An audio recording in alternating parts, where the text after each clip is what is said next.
Kembali di Breaking News Kompas TV, kita masih membahas jelang pendaftaran Prabowo Subianto dan Gibran Rakabuming Raka sebagai Capres-Cawapres di Komisi Pemilihan Umum. Dan tadi sebelum jeda saya menanyakan kepada Bung Rey sebagai analis politik dari Lingkar Madani Indonesia.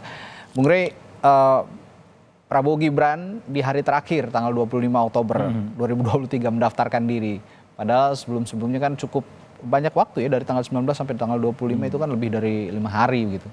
Ini karena tarik-menarik nama Gibran juga sebagai bakal cawapres, kemungkinan sampai di hari terakhir baru mereka mendaftarkan diri. Tapi ada makna lain nggak selain itu, analisis Anda? Kenapa begitu mepet begitu Prabowo Subianto dan Gibran ini mendaftarkan diri ke KPU sebagai capres-cawapres?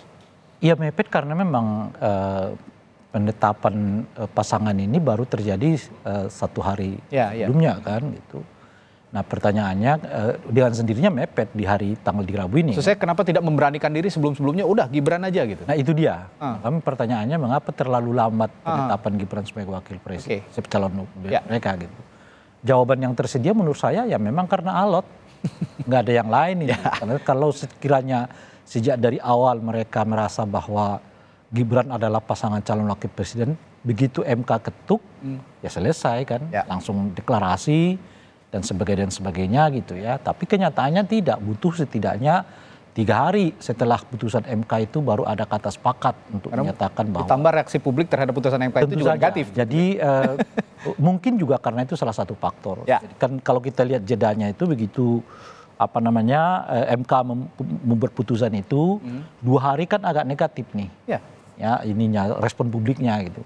Nah di tengah 2 hari itulah nama Erick Thohir naik gitu. Dan seperti kita ketahui Erick Thohir sempat mengurus SKCK lah apalah dan sebagainya ya kan. Tapi hari ketiga kelihatan setelah mulai agak melandai gitu ya. Lalu nama Erick Thohir mulai kembali turun, naik lagi Gibran gitu. Jadi boleh jadi salah satu sebabnya itu karena mengantisipasi sikap negatif publik kalau tiba-tiba buru-buru diumumkan gitu. Nah oleh karena itu sebelum diumumkan naikkan dulu isu yang lain. Isu yang lain itu adalah soal kemungkinan Erick dilamar sebagai calon wakil presiden dengan itu tadi kan ada SKCK lah, inilah, itulah dan sebagainya gitu.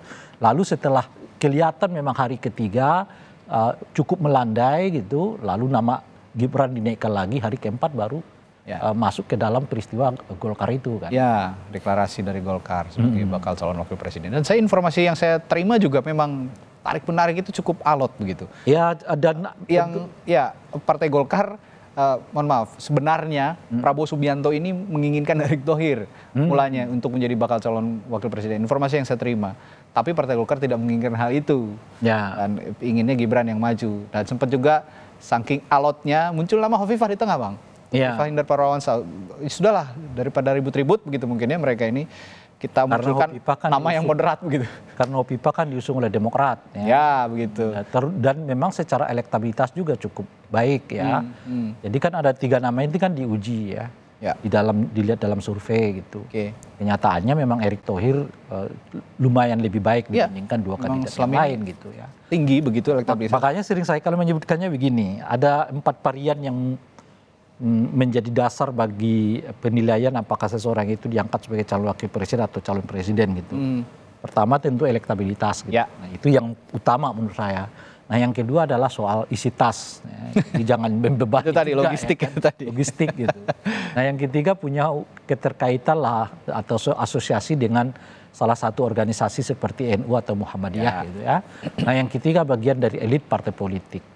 Nah tapi ada varian yang 5 yang sifatnya tentatif, situasional, namanya keterlibatan Pak Jokowi. Nah di konteks itulah menurut saya Gibran jauh lebih unggul dibandingkan yang lain. Jadi menurut Anda dalam bahasa yang lain, keterlibatan Gibran ini, masuknya Gibran ini, keterlibatan Pak Jokowi dalam kontestasi Pilpres, ya kita tidak bisa, meskipun beliau membantah begitu ya, tidak terlibat langsung, tapi ya anaknya menjadi bakal cawapres pasti mau nggak mau kan tetap disokong lah begitu. Dan restu itu memang kemudian belakangan muncul dari Jokowi. Jadi menurut Anda karena kalau kita buat 5 varian ini kan, misalnya kalau kita melihatnya elektabilitas ya Erick Thohir. Betul. Nah kalau ini kita melihat isi tas ya Erick Thohir. Nah ini yang saya tanyakan, berarti artinya keterlibatan Jokowi ini lebih powerful begitu, lebih kuat daripada isi tas. Ya, daripada sekedar isi tas gitu ya. Tentu ada, kalau kita dengar penjelasan dari Koalisi Indonesia Maju ini disebabkan juga Gibran dianggap titik temu kan dari beberapa alternatif calon wakil presiden yang sama-sama diusungkan gitu. Jadi mungkin dua varian itulah. Pertama adalah unsur Pak Jokowi di dalamnya. Nah yang kedua berkebetulan juga figur yang diusung ini tidak mendapat respon negatif dari yang lain gitu. Jadi nggak ada yang menolak, meskipun mereka punya calon sendiri-sendiri gitu. Jadi menolaknya itu karena mereka punya calon, bukan karena Gibrannya, kira-kira gitu loh, Bang. Ya, jadi memang sudah sudah sejak awal memang sepertinya membidik begitu ya. Ya. Membidik nama Gibran ini gitu. Dan jika kita simak pernyataannya Presiden Jokowi dahulu begitu, yang sepertinya tidak mempunyai ambisi untuk memajukan keluarga begitu kan, tapi perlahan mulai tampak, mulai dari pengusungan Gibran di Wali Kota Solo, lalu juga menantunya Bobi Nasution sebagai Wali Kota Medan, dan semuanya memenangkan pilkada. Dari situ publik sudah mulai melihat bahwa sepertinya ambisi politik keluarga Pak Jokowi ini mulai muncul gitu, meskipun sebelumnya awal-awal anak-anaknya hanya berdagang kuliner gitu. Tapi perlahan mulai muncul. Terakhir sebelum Gibran dideklarasikan juga ada Kaesang yang menjadi ketua umum Partai Solidaritas Indonesia yang hari ini juga tadi malam mendukung ya. Tadi malam juga ikut mendukung deklarasi untuk mendukung Prabowo dan kakaknya gitu ya, sang ketua umum PSI mendukung kakaknya Gibran Rakabuming Raka sebagai bakal cawapres. Dan tadi sepertinya ada pergerakan di kediaman Prabowo Subianto di Jalan Kertanegara.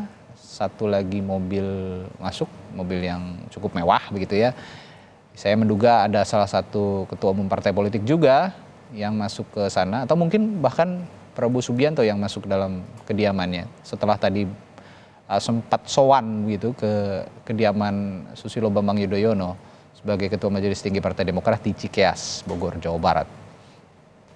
Kita bagi 3 visual di layar kaca Anda ini, saudara.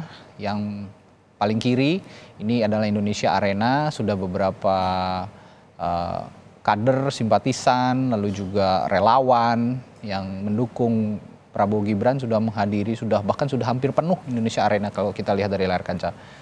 Sementara yang di kanan atas ini adalah kediaman Prabowo Subianto di Jalan Kertanegara Jakarta, yang memang menjadi titik awal keberangkatan dari Prabowo Subianto dan Gibran Rakabuming untuk menuju ke KPU untuk mendaftarkan diri sebagai capres-cawapres. Namun sebelumnya akan menuju ke Indonesia Arena terlebih dahulu, menyapa relawan, simpatisan, kader partai politik pengusung dan juga masyarakat yang mendukung begitu ya pasangan calon ini.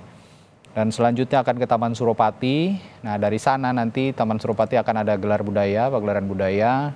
Untuk kemudian Prabowo Gibran informasinya akan berjalan kaki menuju gedung Komisi Pemilihan Umum untuk mendaftarkan diri sebagai pasangan capres-cawapres. Ya, kita akan ngobrol-ngobrol lagi sama Bung Rey. Tadi mulai dari elektabilitas, isi tas gitu ya, Bung Rey. Ini menarik kita simak. Tapi jika melihat, kita akan melipir sedikit ke pasangan calon yang lain, pasangan Ganjar Mahfud dan juga Anies Mohaimin. Secara isi tas, elektabilitas bisa mengimbangi Prabowo Gibran yang kemungkinan kekuatannya di atas isi tas kalau analisis Anda tadi. Kalau elektabilitas kan sejauh ini kita lihat di survei kan Prabowo masih lebih unggul dibandingkan dua yang lain kan. Tapi kalau isi tas saya nggak tahu.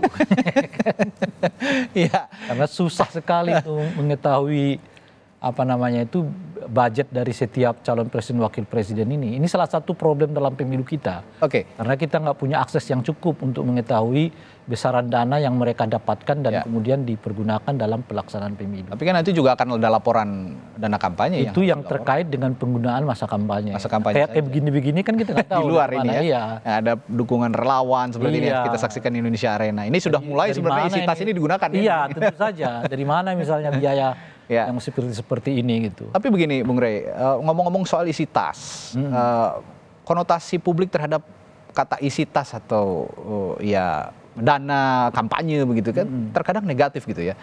ini diasosiasikan untuk penggalangan dana kampanye ini untuk memberikan efek instan terhadap elektabilitas pasangan capres-cawapres. Nah, yang sehat sebenarnya untuk menggunakan isi tas itu untuk memenangkan seorang atau pasangan capres-cawapres dalam kontestasi pilpres terutama, seperti apa sih untuk penyehatan publik ya? Publik juga akan dicerahkan gitu. Pertama, menurut saya sebetulnya mengurangi kegiatan-kegiatan yang bersifat pelibatan publik secara masif. Gitu. Nah, sayangnya ya pola itu kadang-kadang jadi andalan dari setiap katakanlah peserta pemilu gitu. Ya. Misalnya kalau dia mendaftar seperti sekarang lah ya kan, tiba-tiba dihadiri oleh ribuan massa orang mengatakan, gitu ya. Wah itu lihat tuh kita kan power ini kan ribuan gitu. Ya. Nah padahal untuk mengukur apakah kehadiran seperti itu memiliki efek elektoral itu kan sebetulnya tinggal survei gitu. Jadi sekalipun kita klaim ini kita lagi ada kegiatan yang dihadiri oleh jutaan orang. Iya, tapi di survei kan tetap nggak melihat itu gitu. Jadi dan sebagainya gitu.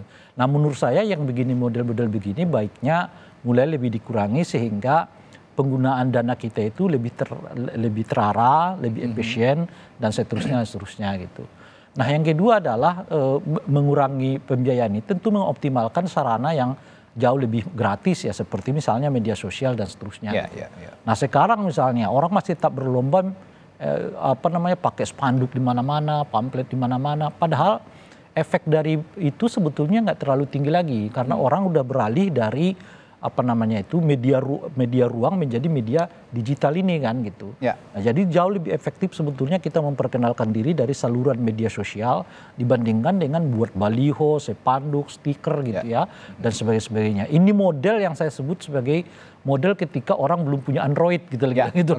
Nah, setelah punya Android itu mestinya kita udah mengurangi aktivitas menggunakan media sosial, media ruang masuk ke media sosial. Media ruang, media sosial. Nah, yang ketiga adalah tentu kampanye sejak dari awal gitu.